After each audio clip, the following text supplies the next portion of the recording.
Do you know what it feels like to breathe someone else's thoughts before they even speak? The shuttle screamed through the atmosphere at nearly 12,000 miles per hour, metal groaning. Warning lights strobing red across Lucas Grant's visor as every system failed one by one. And then, silence, a violent, impossible silence as the wreck buried itself into pale, glass-like terrain that shimmered under a sky too bright, too alive. Lucas coughed, forcing himself upright, his boots crunching against something that wasn't quite sand, wasn't quite crystal, his suit diagnostics flickering. Unstable readings. Oxygen nominal, pressure stable. But something else, something his system couldn't classify, saturating the air like static crawling under his skin. He pulled off his helmet for just a second, just to confirm, and instantly regretted it. Not because he couldn't breathe, but because the air felt aware, warm, almost responsive, pressing gently against his face like a pulse searching for rhythm. That's not possible, he muttered, sealing his helmet again. But the feeling didn't stop. It lingered, as if the planet had already noticed him. He scanned the horizon. No wreckage fires, no bodies, no distress signals, just silence and distant, towering shapes that looked almost like stone spires until one of them moved. Lucas froze, heart hammering as the shape shifted, unfolded, and stepped forward into the light, revealing a figure impossibly tall, at least 10 feet, her form smooth and luminous, skin glowing with a soft teal radiance that seemed to breathe in sync with the air itself. She didn't rush him, didn't raise a weapon, didn't even speak. She simply stopped a few yards away and watched him, her eyes steady, curious, and somehow familiar. Lucas felt it before he understood it, a subtle pressure inside his mind, like a memory trying to surface that didn't belong to him. Flashes of warmth, of quiet, of something vast and patient, brushing against his thoughts without force. "Stay out of my head," he said, voice low, steady, but his hand never reached for his sidearm. She tilted her head slightly, as if listening to something deeper than his words, and then she took one slow step closer. The air changed again, thicker, heavier, not suffocating but connected, and Lucas's HUD began to glitch, not with errors, but with impossible readings, neural activity spikes, emotional feedback loops, signals that mirrored his own heartbeat. He swallowed hard, realization creeping in like cold water down his spine. This planet wasn't empty, and whatever these beings were, they weren't predators in the way he understood. They were something else entirely. The woman, if she could be called that, raised a hand, not touching him, not even close. But the moment she did, Lucas felt it, a memory slipping free from him. Unguarded, the image of a small house back on Earth, sunlight through a window, a life he'd left behind. And in her eyes, he saw it reflected back at him, perfectly, as if she had lived it too. His breath caught, not in fear, but in something far more dangerous. Understanding came in a single, quiet thought that didn't feel like his own. This world doesn't want to kill you. It needs you. And Lucas Grant, standing alone on an alien planet that could feel his every emotion, realized escape might cost him the only thing he had left to protect. Lucas did not move when she stepped closer, not because he was unafraid, but because every instinct told him that sudden motion meant losing something he could not yet name. And the air around them tightened again, not hostile, not aggressive, but attentive, as if the entire world had leaned in to listen. His suit's internal systems flickered with conflicting data, neural readings spiking in patterns that did not belong to stress alone. And for the first time in years of training, Lucas Grant did not trust his own mind completely. "You are not real," he said quietly, more to anchor himself than to challenge her. But the moment the words left his mouth, the pressure in his chest shifted, and a response came back, not as sound, but as meaning, clear and undeniable. "You are." His breath caught, and he swallowed hard, scanning her again, noting the way her form seemed to resonate with the air itself, as if she was less a creature standing on the planet and more a part of it given shape. She moved one step closer, slow, deliberate, giving him time to react, and when he did not raise a weapon, did not retreat, something in her posture softened, barely perceptible but real.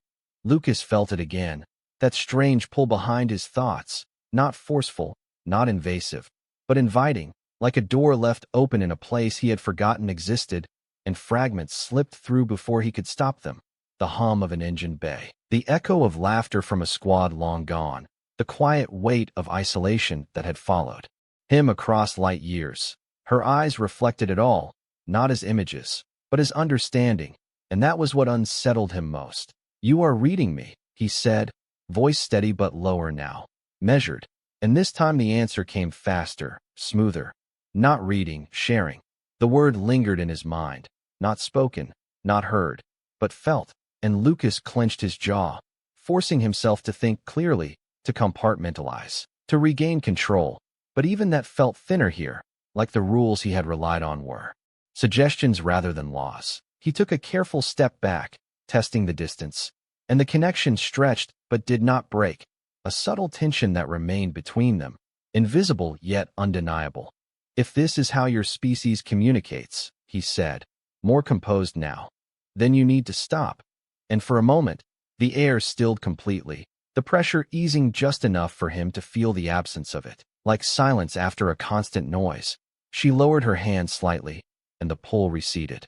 Not gone, but restrained, and something else replaced it, something quieter, almost cautious. Lucas exhaled slowly, realizing he had been holding his breath, and in that brief pause, clarity cut through the confusion with sudden precision. This was not an attack, not a trap, and not even a hunt in the way he had feared. This was contact, raw and unfiltered, and whatever this species was, whatever this planet was, it depended on something he carried without ever knowing it mattered. His gaze locked with hers again, and this time, when the connection brushed against him, it did not feel like something being taken, but something being balanced, stabilized, and in that fragile equilibrium, a single thought formed, quiet but impossible to ignore. If he walked away now, the silence he left behind might not just be his own. Lucas realized the silence was not empty. It was waiting, and that changed everything. He adjusted his stance, lowering his shoulders slightly, not as surrender, but as acknowledgement, and the moment he did, the air responded again, not pressing this time, but aligning, as if the entire atmosphere had found a rhythm it preferred. The towering figure in front of him, Serapha, though he did not know her name yet, tilted her head in a way that felt almost relieved, and the faint glow along her skin pulsed softer, steadier, mirroring the gradual slowing of his heartbeat. "You adjust," the thought formed in his mind, clearer now, more structured, and Lucas blinked, not surprised anymore, just aware. "I am trying not to lose control," he answered, and this time, the exchange did not pull anything from him. It rested between them, shared space instead of stolen ground. She stepped closer again, and though the difference in size should have been overwhelming, it was not dominance he felt, but scale, like standing near something ancient and necessary. The ground beneath his boots hummed faintly, subtle vibrations that traveled up through his suit, syncing with the ambient pulse in the air, and his HUD flickered again, then stabilized, as if even his equipment was beginning to adapt. "Your kind resists," she conveyed, and Lucas almost smiled, a small, tired expression that had survived too many missions to disappear now. "We call it survival," he replied, and for a brief second, something like curiosity sharpened in her presence, a ripple in the connection that felt almost like a question forming without words. The horizon shifted behind her, and Lucas finally noticed the others, shapes moving slowly between distant crystalline formations, taller silhouettes emerging into view, each one luminous, each one watching, not with hunger, but with quiet intensity that made his chest tighten again. "They feel you," Serapha conveyed, and this time there was weight behind it, not urgency, but importance. Lucas turned slightly, scanning the movement, counting at least a dozen forms, all converging with measured steps, not rushing, not chaotic, but drawn by something he could not deny. "That is a problem," he said under his breath. But even as he spoke, he knew it was not the kind of problem he had faced before. Serapha lifted her hand again, not toward him, but outward, and the air shifted in response, a gentle barrier forming, invisible but tangible, slowing the approach of the others, holding them at a distance that felt deliberate, protective. The pressure between Lucas and the world narrowed, focused, isolating him within a calmer space that belonged only to the two of them. Too many signals, she explained, and this time there was strain in it, subtle but real, like a system holding steady under increasing load. Lucas frowned, understanding dawning piece by piece. You are filtering them. And the response came softer now, almost fragile. Yes. He exhaled slowly, glancing past her again at the gathering figures, realizing that whatever he was to this world, it was not just important, it was overwhelming, a source of something they all needed but could not safely share.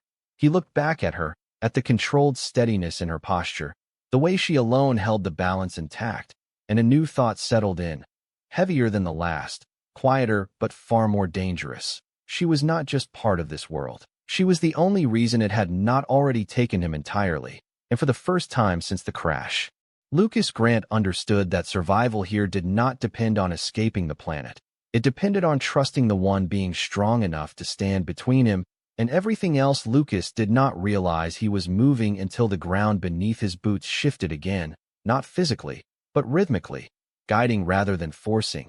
And when he looked down, the crystalline surface seemed to pulse faintly in the direction Serapha had turned. She had not asked him to follow, not in words, not even in thought. But the connection between them stretched forward like a quiet invitation.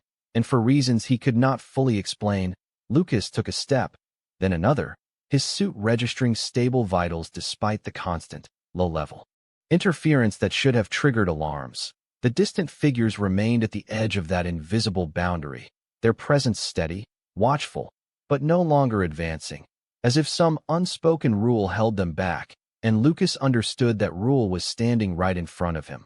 "Where are we going?" he asked, voice calm now, measured in a way that surprised even him, and the answer came not as direction, but as sensation, a subtle shift in temperature, a cooling current that contrasted the warmth saturating the air, guiding him towards something deeper within the landscape. Serapha moved with long, fluid strides, her form gliding over the surface without sound, and Lucas found himself matching her pace as best he could, covering the uneven terrain in careful steps, his eyes scanning constantly, not for threats, but for patterns, for anything that could explain what this world truly was. The horizon opened slightly as they moved, revealing structures that were not built, not constructed, but grown, vast arcs of translucent material rising from the ground like frozen waves, each one humming with the same frequency he felt in his chest. "This is not a settlement," he said under his breath, and the response came with a quiet certainty. "No, it is a center." The word lingered, and Lucas slowed slightly, his mind working through the implication. A center for what? He asked, and this time the connection deepened just enough for him to feel it, not as an answer, but as a memory that was not his own, flashes of countless presences overlapping, merging, stabilizing, like signals converging into one coherent pattern. He stopped walking for a second, steadying himself, and Serapha paused as well, turning back toward him, her gaze steady, patient, waiting for him to catch up not physically, but mentally. "You are all connected," he said, the realization forming clearly now. And her response carried a weight that settled into him slowly. Yes, but not without cost. The air around them shifted again, and Lucas felt it more distinctly this time. The subtle strain beneath the surface harmony, like a system running at capacity for too long. He looked past her again, toward the distant figures, and this time what he sensed was not curiosity, not even need, but imbalance, a quiet instability held in check by something precise and deliberate. His gaze returned to Serapha, and the question rose before he could stop it. "And you are the one holding it together." And for the first time since he had seen her, the connection faltered, just slightly, enough for him to feel the truth behind the silence that followed. She did not confirm it, did not deny it, but the pause itself said more than any answer could. Lucas exhaled slowly, the weight of the situation settling fully into place, and for the first time, the idea of leaving did not feel like escape. It felt like abandonment, not of a place, but of a balance that would collapse the moment he stepped out of it. The path ahead narrowed between two towering arcs of living crystal, the air cooler, calmer, almost focused. And as Serapha continued forward, Lucas followed without hesitation, knowing now that Whatever waited at the center of this world, it was not just the answer to what this planet was, but the answer to what he was becoming within it. The moment Lucas stepped between the towering crystalline arcs, the world changed again, not visually, but internally, like crossing an invisible threshold that recalibrated everything he thought he understood. The air here was cooler by at least 10 degrees Fahrenheit, but it was not the temperature that caught his attention. It was the silence, not the absence of sound, but the absence of pressure, the constant presence that had been brushing against his mind since the crash suddenly pulled back, leaving him standing in something that felt almost empty. Lucas slowed, instinctively reaching up to touch the side of his helmet, as if checking whether his systems had failed, but the readings remained stable, oxygen levels normal, neural activity returning to baseline patterns he recognized as his own. "What did you do?" he asked, his voice echoing slightly in the open space. And for the first time, there was a delay before Serapha responded. She had stopped ahead of him, her luminous form dimmed just slightly, as if the environment here muted even her presence, and when her voice reached him, it was softer, thinner, not because she was weaker, but because something here required restraint. "This is where we release the strain." Lucas frowned, stepping forward again, his boots making sharper contact with the ground now that the subtle vibration had faded. And as he emerged fully into the open chamber, he finally saw it. The center was not a structure, not a building, but a vast, circular depression spanning at least 100 yards across, its surface smooth and reflective like liquid glass, yet completely still, and at its edges, faint lines of light traced slow, deliberate patterns, converging toward the middle in a rhythm that felt almost like breathing. He stood at the edge, staring down, and for a moment, nothing happened, and then, without warning, the surface responded. A ripple spread outward from the exact point beneath him, not physically, but perceptually, like something beneath the surface had become aware of his presence. Lucas took a step back, instinct overriding curiosity, but the ripple did not follow him. It remained centered where he had stood, as if marking him. "This is not just a place," he said quietly, his mind already connecting the pieces, and Serapha moved to stand beside him, her gaze fixed on the center as well. "No, it is a balance." The words settled into him heavily, and Lucas watched as the faint lines of light shifted slightly, adjusting, correcting, stabilizing. He could feel it now, even without the overwhelming pressure from before. A distant echo of countless presences connected through this point, each one contributing, each one depending on the others. And yet, something was missing. He turned his head slowly towards Serapha, and for the first time, he saw it clearly, the subtle tension in her posture, the way her glow flickered just slightly at the edges, not unstable, but strained. "You bring them here to stabilize," he said, the realization forming fully now, "but it is not enough." And this time, there was no delay in her response, only a quiet acceptance that carried more weight than any denial. "No." Lucas exhaled slowly, looking back at the center, at the ripple that had marked him, still faintly visible, still reacting to something within him. "And me," he continued, voice steady despite the gravity of what he was saying. "I changed that." And Serapha did not answer with words, but the connection returned, gentle, controlled, just enough for him to feel the truth of it. He did not belong to this system, but his presence corrected it, completed it in a way nothing else could. Lucas stood there for a long moment, staring into the still surface that now reflected a version of himself he did not fully recognize, and the thought that followed was not fear, not even resistance, but something far more difficult to ignore. If this place needed him to remain whole, then leaving it might be the one thing that would break it beyond repair. Lucas did not step away from the edge this time, even as the surface below him continued to respond. Subtle ripples forming and fading in a rhythm that no longer felt foreign but dangerously familiar. He crouched slightly, lowering himself closer to the reflective plane, and for a brief moment, his own face stared back at him, steady, controlled, but beneath it something else flickered, not an image, not a reflection, but an echo, as if the surface was not showing him what he was, but what he carried. "This is where you anchor them," he said quietly, more certain now, and beside him, Serapha remained still, her presence steady but reduced, as if this place demanded less from her and more from something else. The connection between them returned in a thin, precise thread, no longer overwhelming, but clearer than before. This is where we remember how to remain whole. The words settled into him, and Lucas exhaled slowly, the meaning unfolding piece by piece. You are not just stabilizing them. You are preventing them from losing themselves. And this time, there was no hesitation in the response.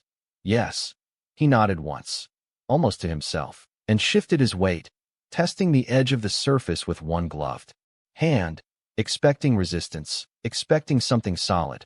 But instead, his fingers met something that felt like liquid without movement, a surface that acknowledged his presence without yielding to it. His suit registered no contamination, no chemical reaction, and yet his neural readouts spiked again, not erratically, but in a controlled pattern that mirrored the faint lines of light beneath the surface. Lucas pulled his hand back slowly, watching as the ripple followed the exact path of his movement, delayed by a fraction of a second, like a system learning him in real time. It is adapting, he said, the realization sharpening. And Serapha's presence flickered just slightly in agreement. It always does. Lucas stood again, turning his gaze outward, past the crystalline arcs, where the distant figures still lingered, held back by that invisible boundary. And for the first time, he could feel the tension clearly, not directed at him, but at the imbalance itself, like a pressure building in a system that could not resolve on its own. He looked back at the center, at the smooth, responsive surface that had already begun to mirror his internal patterns, and a question formed that he could not ignore. If I step into this, he said slowly, carefully, what happens? And the silence that followed was not empty. It was deliberate, weighted, as if the answer required precision. Serapha did not move, but the connection between them deepened just enough for him to feel the truth beneath the hesitation. Not loss, but change. Lucas let that settle, his jaw tightening slightly, not in fear, but in understanding. He had felt it already, the subtle shifts in his perception, the way this world responded to him, the way he was beginning to respond back. You brought me here for a reason, he continued, his voice steady now, grounded, and this time the answer came without delay. Yes, because you can remain yourself. He let out a quiet breath, the weight of that statement heavier than anything he had faced so far, because it was not a guarantee, it was a possibility, one that depended entirely on his choice. Lucas glanced once more at the path behind him, at the direction of the crash, of escape, of everything he had known, and then back to the center, to the surface that waited, not demanding, not forcing, but ready. For the first time since impact, the decision in front of him was not about survival. It was about definition, about what he would choose to remain. And as he stepped closer to the edge, the world around him did not react with urgency or hunger. It simply aligned, as if it had been waiting not for his presence, but for his decision. All along, Lucas stepped forward before his doubt could catch up with him, his boot crossing the threshold where solid ground ended and that impossible surface began. And for a fraction of a second, nothing happened. No resistance, no reaction, just the quiet certainty of contact. And then the world shifted, not around him, but through him. The surface did not break, did not ripple outward like before. It responded inward, drawing a perfect imprint of his presence as if mapping him from the inside out. His suit flared with warnings for less than a second before stabilizing, neural readings spiking into patterns no human system had ever recorded. And yet Lucas did not pull back, because there was no pain, no violation, only a profound, disorienting clarity. He could feel himself, every thought, every memory, every quiet instinct he had learned to suppress, all of it present at once, not scattered, not fragmented, but whole. Stay with me, he said under his breath, unsure if he was speaking to himself or to her. And the answer came immediately, steady, unwavering. I am here. Serapha did not move, did not interfere, but the connection between them anchored him, a constant point in the expanding awareness that threatened to pull him apart. The surface beneath him brightened, faint lines of light converging beneath his feet, tracing the contours of his neural patterns with impossible precision. And Lucas realized this was not extraction, it was alignment. The distant tension he had felt earlier surged for a brief moment, a wave of imbalance pressing against the edges of the system, and then it stopped, not suppressed, not blocked, but resolved, like a signal finally locking into place after endless distortion. Lucas inhaled sharply, his breath steady but deeper now, and for the first time since the crash, the air felt neutral, not pressing, not searching, just present. He lifted his gaze slowly, looking out. Beyond the crystalline arcs, and the figures that had gathered there were no longer shifting, no longer straining. They stood still, their presence calm, synchronized in a way that sent a quiet chill down his spine. "It is working," he said, more to confirm than to question, and Serapha's response carried something he had not felt from her before. Not relief, not exactly, but something close enough that it settled heavily in his chest. Yes. Lucas looked down again at the surface, at the faint glow that now pulsed in rhythm with his own heartbeat, and a new awareness crept in, subtle but undeniable. The connection was not one way. It was not just the planet stabilizing through him. It was him stabilizing through the planet, a feedback loop that strengthened both sides with every passing second. He flexed his hand slowly, watching as the light beneath him mirrored the motion, delayed by a fraction, learning, adapting, becoming more precise. "This is not temporary," he said quietly, the realization settling deeper with each breath, and this time, Serapha did not answer immediately. The connection held, steady, present, but there was a weight behind the silence, a truth forming that did not need words. Lucas closed his eyes for a brief moment, feeling the balance, the stillness that had replaced the tension, and when he opened them again, he did not look at the horizon, or the path behind him, or even the figures waiting beyond the boundary. He looked at her, standing just outside the surface, the one who had held everything together long enough for him to step into this moment. And in that silent exchange, the question he had been avoiding finally surfaced fully. If he was the solution this world needed, then what would be left of him when it no longer did? The question did not leave Lucas as a thought. It settled into the system itself, echoing faintly through the connection that now surrounded him. And for a moment, everything held perfectly still, not frozen, but balanced so precisely that even the idea of disruption felt distant. He stood at the center of it, feet anchored on the luminous surface, his presence no longer foreign but integrated, and the lines of light beneath him responded with increasing clarity, mapping not just his movements, but his intent, anticipating before he acted. He could feel them now, all of them, not as individuals, but as a collective awareness that no longer strained at the edges, no longer pulled in conflicting directions, but flowed in a single, stable pattern, and at the core of that pattern, there was him. Lucas inhaled slowly, steadying himself, and when he exhaled, the system mirrored it, a subtle expansion across the entire field that reached far beyond what his eyes could see. "This is permanent," he said quietly, not asking, not doubting, just acknowledging what had already begun. And this time, Serapha stepped forward, closer to the edge of the surface, her presence stronger now that the strain had lifted, her glow returning to its full, steady intensity. The connection between them deepened again, not thin, not restrained, but still controlled, precise in a way that allowed him to remain himself. Even within its reach, "You will remain." Lucas frowned slightly, not in disagreement, but in careful consideration, because the words were true, but incomplete. "Not the same," he replied, and there was no resistance in her response, only acceptance. "No." He looked down again at the surface, at the way it now reflected him with absolute clarity, not just his form, but something deeper, something structured, stabilized. And he realized that what he was becoming was not less human, but something that carried that humanity outward, amplified across a system that had never possessed it before. He lifted his gaze once more, scanning the distant figures, and this time, when he felt them, it was not overwhelming, not invasive, but quiet, respectful, each presence distinct yet aligned, as if they now recognized the boundary that allowed him to exist within their world without being consumed by it. "You could have taken everything," he said, his voice calm, steady, and Serapha's answer came. Without hesitation, "We would have lost everything." The simplicity of it settled heavily in him, and for the first time, Lucas allowed himself to fully understand the difference. This was not a species driven by hunger in the way he had feared. It was a species shaped by need, by a dependency they had never chosen. And for the first time, that dependency had found something that did not break under its weight. He shifted his stance slightly, testing the balance again, and the system responded instantly, maintaining equilibrium without strain, without adjustment, as if it had always been this way.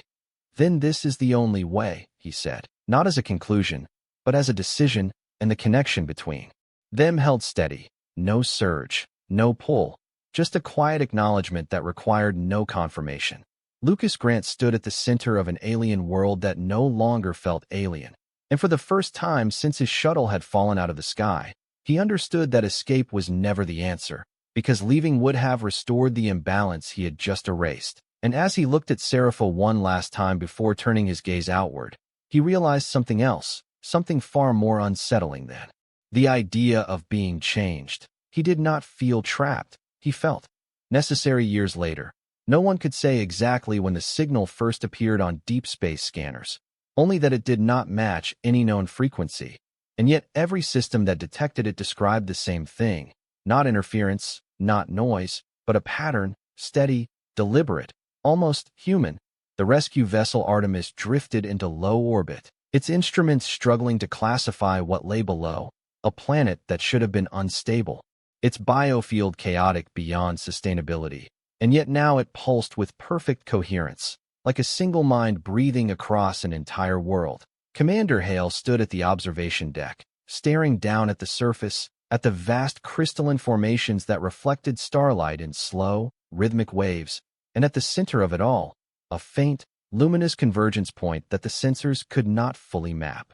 "We are receiving neural echoes," one of the technicians reported, voice uncertain, "but they are structured, synchronized," and Hale narrowed his eyes, leaning closer to the display as fragments of translated data scrolled across the screen, emotional signatures, memory traces, patterns that should not exist outside a single organism. Yet here they were, spanning an entire planet. "Is there a source?" he asked, and the answer came after a pause, hesitant but clear. "Yes, sir, but it is not separate from the field. It is the field." On the surface, nothing moved in the way humans understood movement. No cities, no machines, only vast, living structures and the quiet presence of towering figures that stood in perfect stillness, their forms calm, their awareness unified, and among them, at the center, stood one figure that was not like the others. He was smaller, human in proportion, his posture steady, his presence woven seamlessly into the luminous surface beneath his feet. Lucas Grant did not look up at the sky, did not react to the ship above, because he had already felt them long before they arrived. Their curiosity, their caution, their questions carried across the distance like faint ripples against the system he now sustained. Serapha stood beside him, her presence no longer strained, no longer burdened, but aligned, equal within the balance they shared.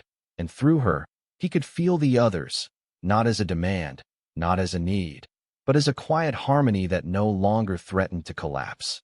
"They have come for you," she conveyed gently, and Lucas remained still for a moment, considering not the words, but what they represented, the life he had left behind, the path he could still choose. He closed his eyes briefly, not to disconnect, but to feel the world he now anchored, the steady pulse beneath him, the countless presences that no longer pulled, no longer strained, because they did not have to.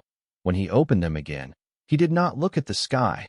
He looked at the surface, at the reflection that no longer showed a man out of place, but something integrated, something that had chosen to remain. "No," he said quietly, and the word carried through the system, not as rejection, but as clarity. Above, the Artemis continued to scan, to analyze, to question, but it would never receive a response it could understand, because the signal it had found was not meant to be decoded, it was meant to be felt. And on the surface of that distant world, beneath a sky that no longer felt empty, a human stood at the center of something far greater than himself, not as a prisoner, not as a survivor, but as a constant. And for the first time, the stars reflected in his eyes did not look distant at all, they looked home.